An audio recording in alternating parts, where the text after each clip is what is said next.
Hey Leamons, welcome back to another video of mine. Today we are talking about a game that I hold dear to my heart. A game that I cherished as a kid and grew up loving even more as time went on. That game is Pokemon Mystery Dungeon Explorers of Sky. And Pokemon Mystery Dungeon explores the darkness and time as well, as they are just the same game with slight version differences. An outstanding game that you need to play. This is a DS game that came out in 2008 and 2009, depending on if it was Mystery Dungeon Explorers of Darkness / Time or Explorers of Sky. I'm a person who's played all the main series Pokemon games, which obviously I really like those games.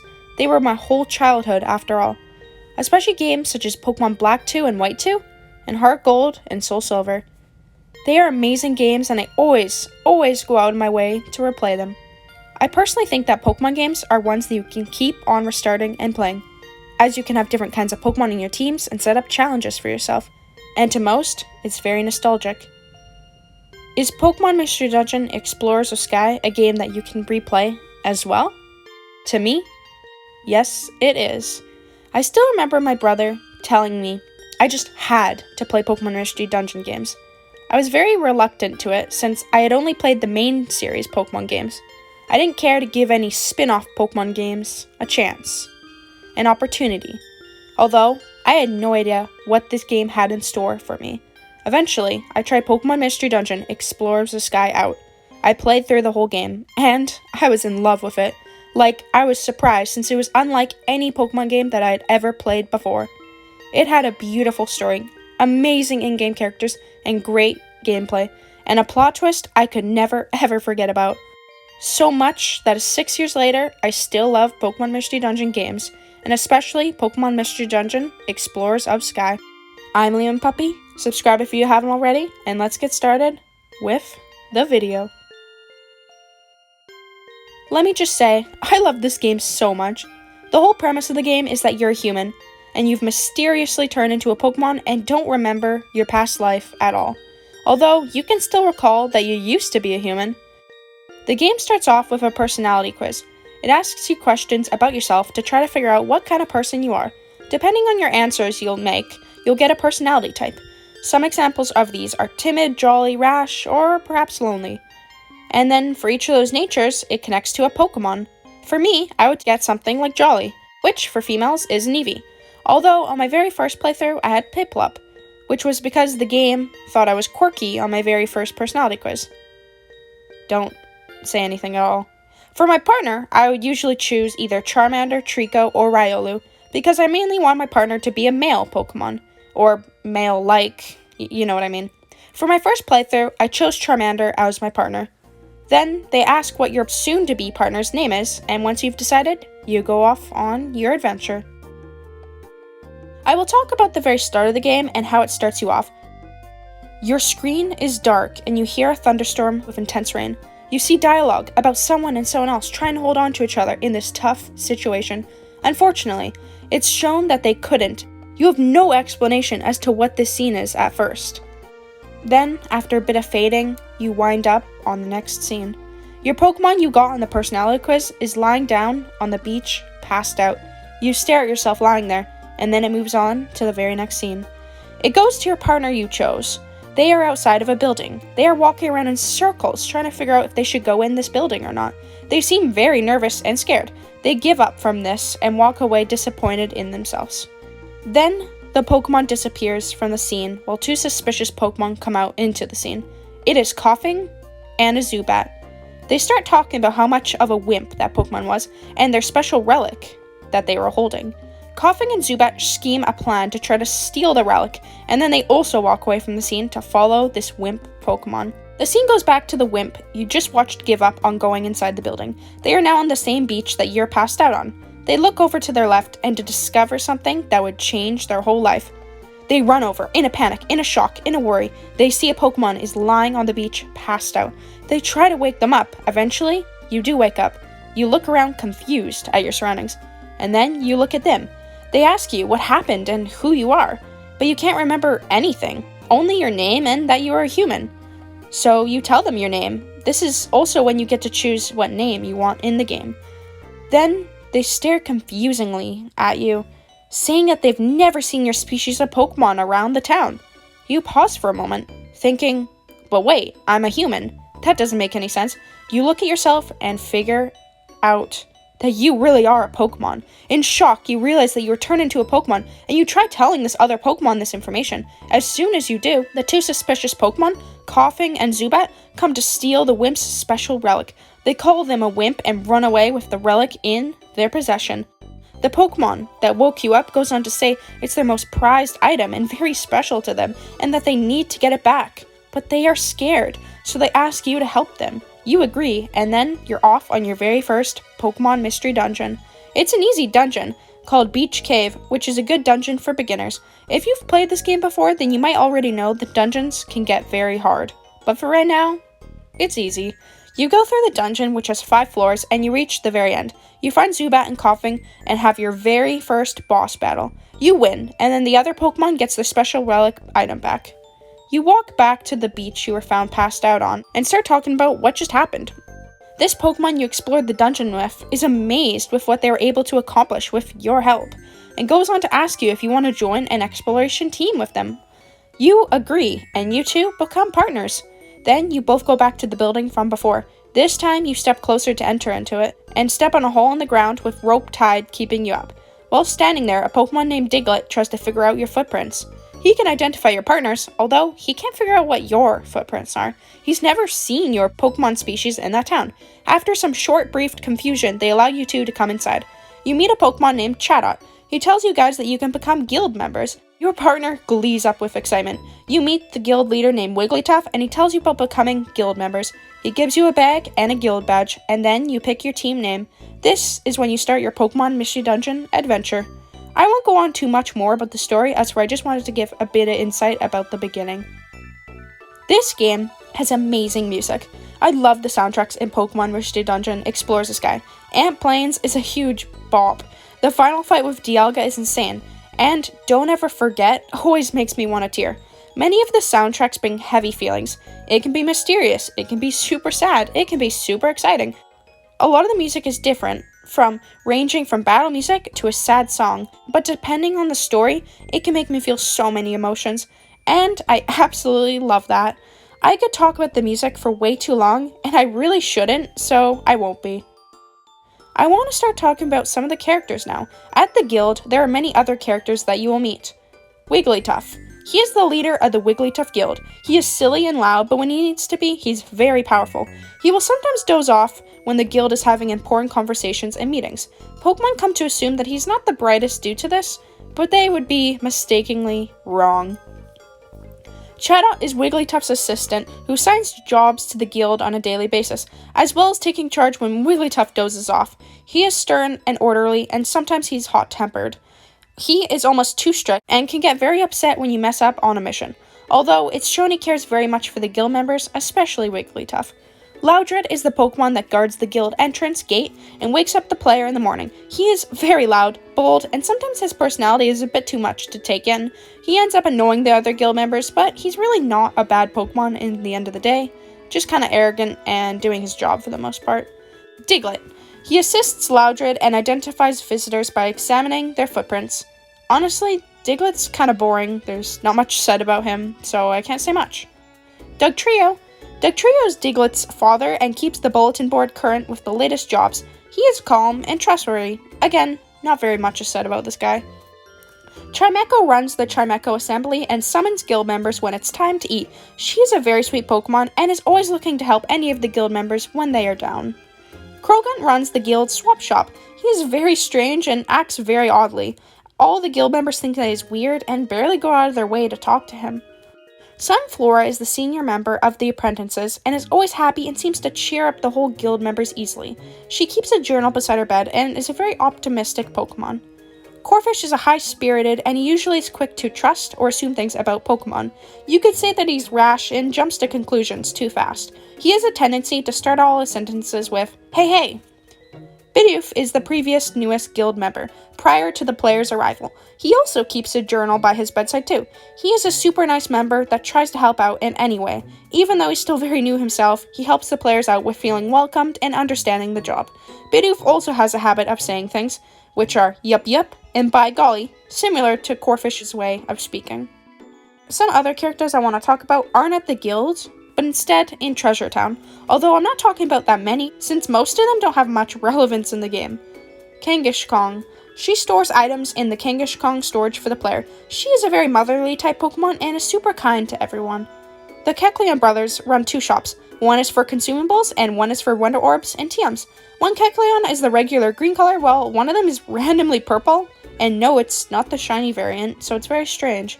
They care a lot about their sales and even go as far to chase and attack Pokemon who steal their items in a dungeon, although you can tell that they're both super sweet Pokemon when it comes down to things. The Marill and Azumarill brothers are 2 little boys who the players meet and help out when Azumarill is in trouble. They are so responsible and respectful for their age, and the Kecleon brothers make note of that to the players. You cross paths with Marill and Azumarill a few times, since they are always trying to find the water float item. They look up to you and your partner a lot. Magazone is the town's sheriff, and when you capture Pokemon fugitives, you deliver them to him. He seems very orderly and structured, and he always wants to capture a bad Pokemon. Next, I want to go over the main bad guys of the game, up until you reach the climax where you meet the real intense villains. These Pokemon are Team Skull. You first meet Koffing and Zubat when they try to steal the player's partner's special relic. They steal it for a bit and run off away from you guys, although you guys track them down and fight them in a boss battle and defeat them and take the relic back, leaving them utterly embarrassed. Not much is shown of them after this, until they find a leader. They join forces with this big bad Pokemon called Skuntank and form Team Skull. They come to the guild in this new team and join as guild apprentices. You and your partner recognize them and remember Zubat and Koffing, although you can't rat them out to everyone because they got on the good sides of both Wigglytuff and Chatot. They mess around with you and your partner throughout the time spent at the guild, Koffing and Skuntank smoking you down and making you faint for a bit while your partner watches afraid and unsure of what to do. Making you guys look bad in a mission Wigglytuff and Chatot has sent you on by taking all the perfect apples away from the tree when you reach it at the very end of the dungeon, having to return to the guild with no perfect apples, being in huge trouble with Chatot and Wigglytuff, and then missing out his dinner as a punishment. Team Skull also gets to go on a Wigglytuff guild exploration with you and the rest of the guild. Near the end, Skuntank tries to hurt Wigglytuff with his strong gas attack, and it's never shown what Wigglytuff actually does in return. Instead, all you see is Team Skull badly hurt afterwards, showing just how powerful Wigglytuff truly is, as it was hinted to us that Skuntank was also pretty strong. This is the last we see of Team Skull, up until the very end of the game, where they get a tiny bit of redemption, but I don't want to go too far into the story, as I would prefer not to give away any spoilers. Alright, so obviously I want to talk about the best part of the game. I want to talk about Grovyle and Dusknoir, about the shiny Celebi, about Primal Dialga, about your special ability in the game, but this comes with pretty big spoilers for the game. So if you're actually considering playing this game and don't want any spoilers, then I highly recommend getting off the video right now. If you don't care or you've already played this game before, then stay through the spoilers as it really shouldn't matter. Alright, anyways, in my opinion, the best part of the game. Pokemon Mystery Dungeon has a really good story. I quite enjoy the gameplay and style of exploring dungeons and fighting boss battles. It is good, although it doesn't compare as much to the story in the game. You are a human that was turned into a Pokemon. How has this happened? You wake up on the beach unsure as to why you were passed out. You also can't seem to recall any of your memories from your past life. All you know is that you are a human, and somehow you have turned into a Pokemon. You can also remember your name. You meet your future partner on the beach, as they are the ones that wake you up and save you. You become a team with them and work as apprentices at the Wigglytuff Guild. As for, you are kind of alone right now and have nowhere to go. What else are you gonna do? You have no other choice. You meet the other guild members and take on missions to help the Pokemon in danger or catch criminals. You do not tell the other guild members that you used to be a human though, because, it sounds a little crazy. When you meet the Marill and Azumarill brothers, you learn that a nice Pokemon called Drowsy is actually a wanted Pokemon criminal, as for he acts super friendly to Marill and Azumarill. But the reason you find out he's a bad guy is due to your special ability to spontaneously foresee things in the past and future, but only by touching an object of some kind. You accidentally touch an apple that rolls your way, that shows you what Drowsy is going to try to do to the poor Azumarill. This special ability comes in handy a lot during the game, although you don't tell anyone about it at the guild except for your partner, until you meet Dusknoir, the Great Dusknoir. It seems that Dusknoir knows quite a bit about the ability, going as far to identify it as Dimensional Scream. You and your partner trust Dusknoir since he's a known explorer around the world, very powerful and very knowledgeable. You tell him that you are human, and that you don't have any memory of your human life. You tell him about your special ability. You tell him that you were passed out on the beach one day, and you tell him your name. He takes in all this information and gives a faint smirk when finding out your name, which you think is odd, but pass over as it was probably nothing. Why would the Great Dusknoir lie, after all? You also learn about the Pokemon world and the paralyzed planet. You learn that when time gears are stolen, that it causes a world with no time. Everything stops, no wind blows, water doesn't move, plants don't grow, and it seems that the planet's orbit has stopped as it is always nighttime, always dark. A bad Pokemon named Grovyle is stealing the time gears. The whole guild finds out about this and tries to find Grovyle and stop him for good, as he's been stealing all the time gears at the lakes of Azelf, Mesprit, and Uxie, who are the guardians of those time gears. When he's stealing the very last one, the guild, Dusknoir, and the lake guardians all form a plan to capture him. You find Grovyle at the very end of the Crystal Lake dungeon, near the time gear, and you battle him. Grovyle ends up getting away without the time gear, but then immediately Dusknoir is on the hunt for him. Dusknoir explains to the town that he is a Pokemon from the future, and so is Grovyle. That they both travel back in time to our time. That Grovyle is a bad Pokemon and that he is a good one.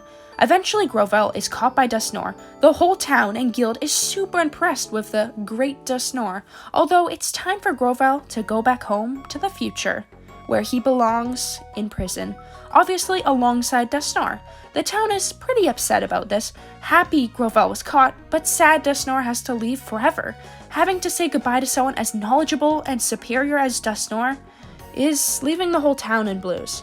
Dusknoir's helping Pokemon named Sableye kick Grovyle into the portal leading to the future. Right before Dusknoir leaves into the portal as well, he asks to talk to you and your partner up close. You guys go up, and he says goodbye and that he'll miss you too. But then something happens. Instead of going in, he grabs the both of you with his arms and pulls you into the portal alongside him, and the portal to the future disappears, and all the Pokemon in the town and guild are left confused and concerned as to what they just saw. But they are in the past while you are in the future. What are they to do? They can't do much. You are locked up in a jail cell in a dark and dreary room when you wake up. You and your partner are together, but you are both scared and unsure of what just happened. You remember the Great Dusknoir took you with him, but it must have been a mistake that he pulled you two inside the portal. Why would he do that? He's a good Pokemon after all. He's the Great Dusknoir. All of a sudden, the Sableye come to your jail cell and unlock it. They take you guys to somewhere, and all you can see on the way there is pitch black. They tie you up onto a building structure, and you cannot move or escape. You see Dusknoir there as well, as it starts to brighten up in the room. Your partner shouts out to him, "Dusknoir, help us!" But he doesn't say anything back. Then Dusknoir tells the Sableye to finish us, to end us, to get rid of all three of us. But who is the third Pokemon? Well, it's none other than Grovyle himself. Why are we being eliminated with the likes of Grovyle? Grovyle tries to tell you that he isn't the bad guy. Your partner is so confused and angry with Grovyle for that, although this really isn't the time for that. Grovyle says he can help us get away, but it's at the cost of letting him get away too. Obviously, you accept. You help Grovyle and he helps you and your partner. You all end up escaping with Grovyle's attack move Dig, and you are now on the run from Dusknoir and Sableye. Your partner gets mad at Grovyle once again and claims that he will not trust him whatsoever. Grovyle doesn't like that and goes on to say that trust is very important to him. He runs off on his own and you and your partner are left alone to get away by yourself. While you are playing, you are left with all kinds of questions. Is Dusknoir bad? Is Grovyle good? Are they both bad Pokemon? You venture through many dungeons in the future paralyzed world. Day never comes, as it's always night. Water isn't flowing, in fact, it's not moving at all, and despair is in the world, and Pokemon are constantly angry, sad, and corrupted. As for many good Pokemon have now become bad. You try to use your special ability, and it doesn't even work. Your partner almost wants to give up. Although you don't like that. You don't want your partner to give up. You want them to keep moving on. You encourage them to. You also tell them you think you should try to find Grovyle. Your partner is still mad at Grovyle, still not sure if he's good or bad. And it takes him a while, but he does agree to it. As I mean, what other choice is there? He is the only Pokemon in the future that you know isn't attacking you right off the bat. Actually, he technically saved you both when you were in trouble. So that's just what you and your partner do. You go try to find Grovyle. After clearing a few dungeons, you reach a Pokemon named Spiritomb, who is being affected by the planet's paralyzed state. They attack you out of their sheer anger, caused by fear of you trespassing the area, as some Pokemon that should be good are now bad in this future world. They are also keeping Grovyle in captivity. You fight the Spiritomb and they run off in fear, and Grovyle gets up and asks you guys if you finally trust him. Your partner says that he doesn't fully trust Grovyle, and Grovyle tries to leave again, as trust is important to him. Then your partner tells Grovyle to wait. He says that he doesn't know what to believe anymore. He doesn't know what's even what anymore. Your partner asks Grovyle to explain what he knows about the future and why Grovyle even came to their past world in the first place. They go off into a safe hidden spot, and Grovyle starts talking about everything. About how Temporal Tower collapsed and how Dialga collapsed with it. He ensured the proper flow of time happened at Temporal Tower, although when it collapsed, time gradually got out of control and the planet fell into perilous. When time went out of whack, so did Dialga, and now the world is governed by darkness. Dialga has become an entirely different Pokemon than before, becoming Primal Dialga. He seeks no emotion and only self-preservation, which is why he prevents history from changing. Grovyle starts to say he's trying to change history and help the world and its planet perilous. And that is the reason Dialga wants Grovyle destroyed, because he went back to our past time and tried to gather all the time gears to bring to Temporal Tower to put into place, reversing the collapse of Temporal Tower and in doing so changing the whole course of time. That removing a time gear is only temporary, and by putting them at Temporal Tower, it would have restored time everywhere. You and your partner are shocked to hear this, as this whole time it was made out to seem that Grovyle was the bad Pokemon. Your partner asks him why Dusknoir said that he was an outlaw in the future. Grovyle responds that Dusknoir is an agent sent by the future by none other than Primal Dialga to get rid of him.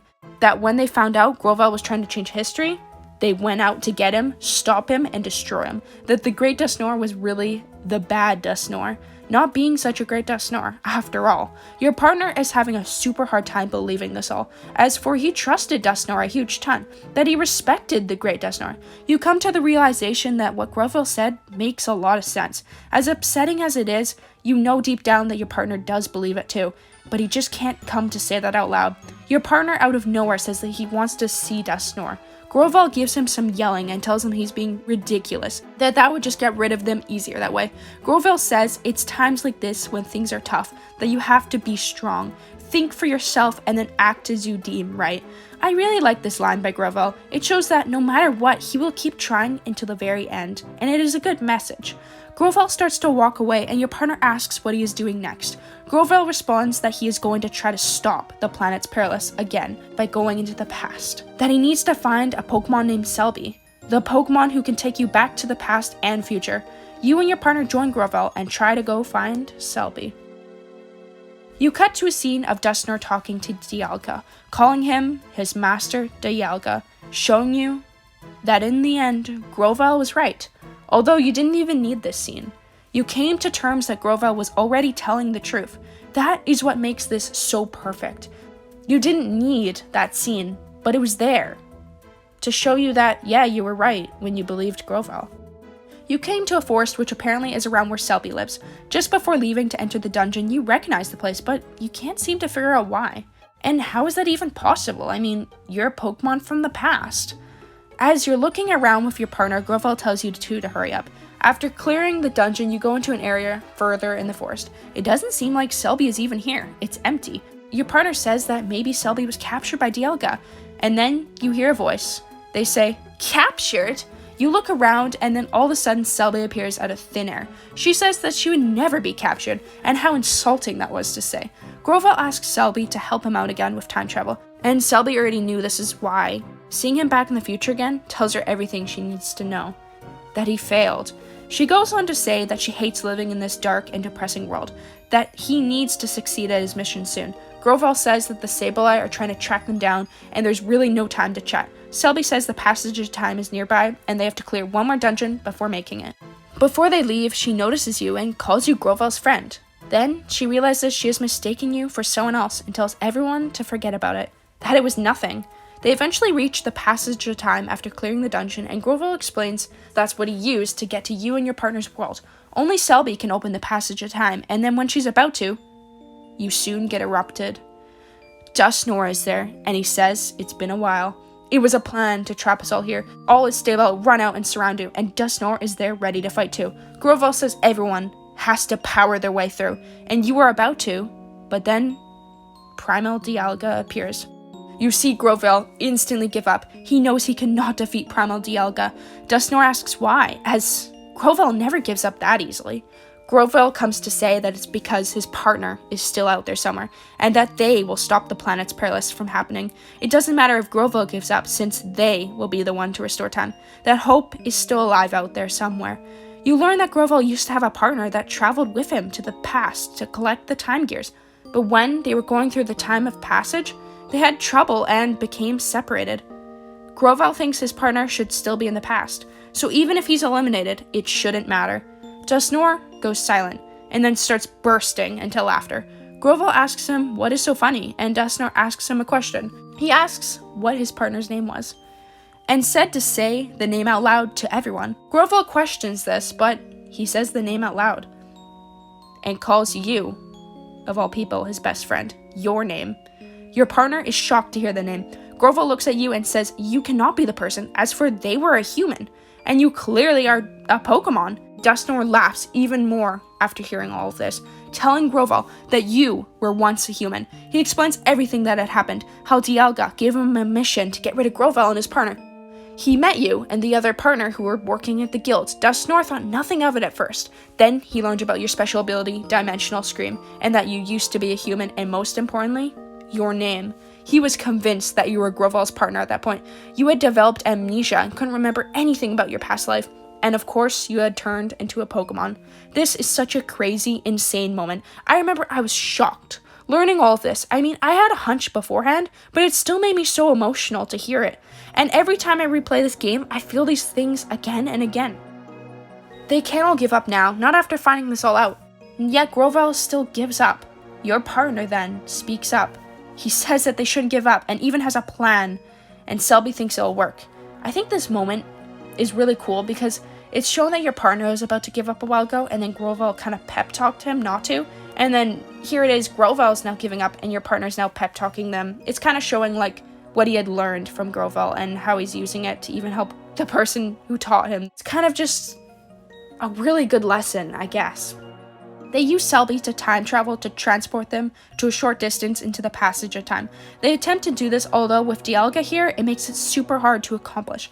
They all of a sudden appear right in front of the portal as they were super close to getting inside because Dialga broke their passage. They realize this, and then they quickly dive into it before anything bad happens, with Selby standing there getting caught by everyone. You enter inside and you make it back to the past, or your present. I mean, time is super confusing. You wind up on the beach where you first woke up when you were sent to this world for the first time. And then you go off and try to find the time gears to bring to Temporal Tower and restore time in the planet's perilous.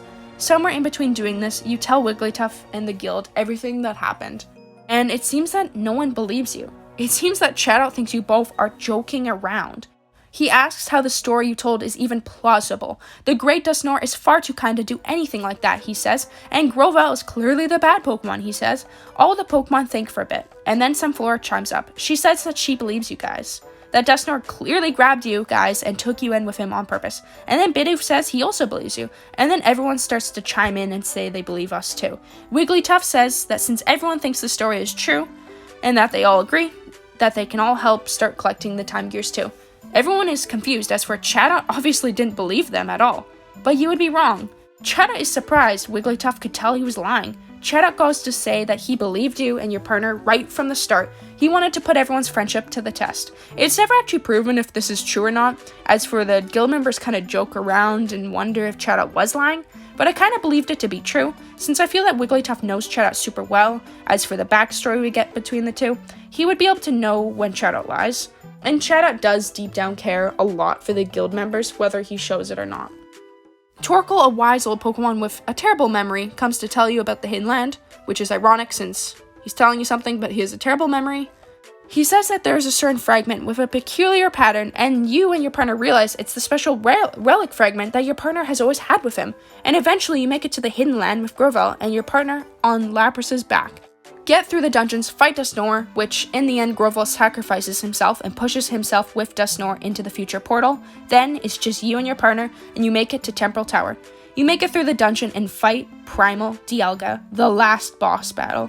And after you defeat him with crazy battle music and restore time, you are sent back to become a human in the future. And how does that happen? Well, you float away from your partner, leaving them forever.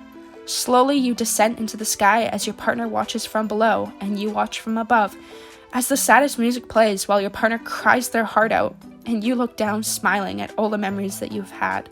This is known to be one of the most sad scenes in Pokemon game history. Honestly, it's pretty sad just in video game history. If you've seen all the memes, then you know why. And I can prove that it really is. It made me cry, and many other people cry. Honestly, I think I'm done talking about the game from here. Yes, I kind of rushed the ending there, but nothing too important happens other than you disappearing into the sky from your beloved partner, and of course Grovel leaving with Dusknoir by sacrificing himself. This video was getting way too long. I had to stop it at some point and try to shorten it. I've already talked in detail about the chunk that I believe is the most important, the plot twist in Grovel and Dusknoir, the twist about your past as a human being Grovel's best friend and partner.